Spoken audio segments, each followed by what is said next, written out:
The mainstream left is tacitly supporting a fascist group that is committing terrorism to crush civil rights in the United States. Let that sink in.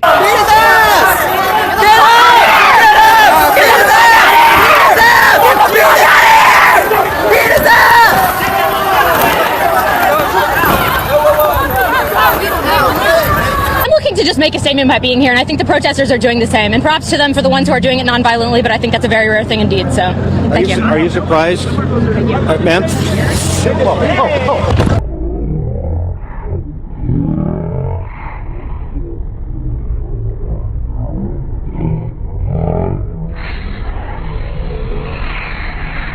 This is how they reacted to the beating, the pepper spraying of women, and the violent rioting at UC Berkeley last night. BuzzFeed writer Hannah Jewell. Laughing my ass off, Berkeley.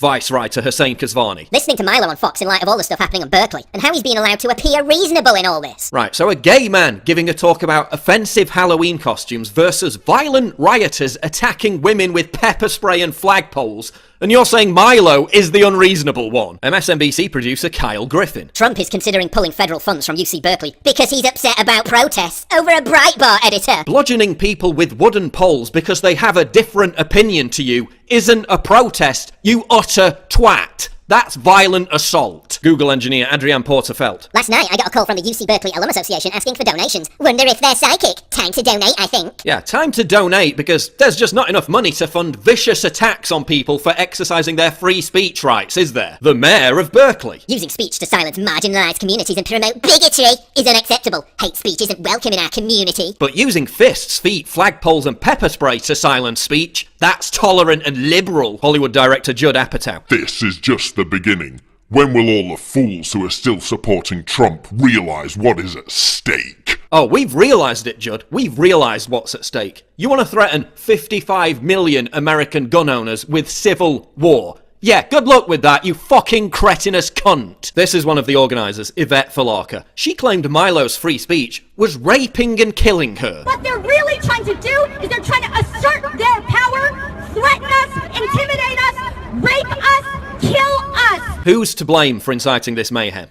Time magazine for legitimising violent riots during Ferguson, Newsweek for celebrating the attack on Richard Spencer, The Nation for romanticising the attack on Richard Spencer, regressive leftists like Nazreen Malik who say violence against Trump supporters should be tolerated, regressive leftists like India Knight and the deluge of other journalists who called for or joked about Trump being assassinated, George Soros, financier of domestic terrorism. Arrest him and confiscate his wealth. Let's put this in perspective. The left is more outraged about Trump's Supreme Court pick, calling his high school club Fascism Forever as a joke back in the 80s, than they are about actual fascists viciously beating innocent people. Oh yeah, and good job, Antifa. So instead of a speech to 200 people, you gave Milo and his message a national media platform that reached millions of people. Well done, idiots! Let's be clear though, Antifa doesn't care how many times you insult them. They don't care that they're loathed by the vast majority of Americans. This is not about attracting support. It's about intimidating people out of exercising their First Amendment right to attend a Milo event. These people are fascists. Antifa also knows that it can rely on the mainstream media to report the fake news that this was a protest. It wasn't a protest, it was a violent riot. But the media will continue to report that it was a protest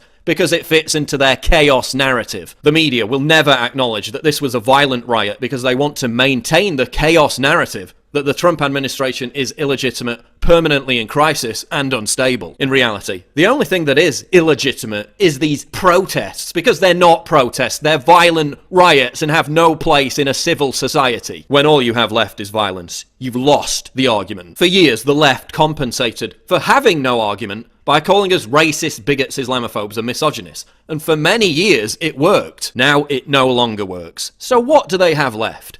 Intimidation, thuggery, and domestic terror. This is why Trump won. This is Trump's campaign ad for the 2020 election. This is the new left. Fascism has returned under the guise of liberalism.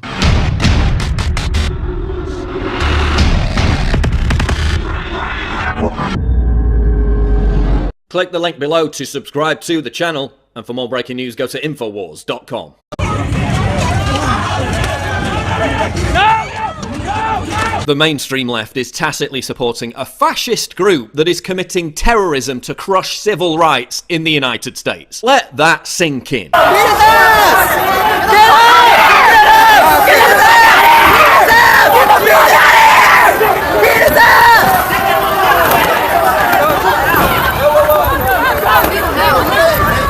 To just make a statement by being here, and I think the protesters are doing the same. And props to them for the ones who are doing it non-violently, but I think that's a very rare thing indeed. So, thank you. Are you surprised, ma'am?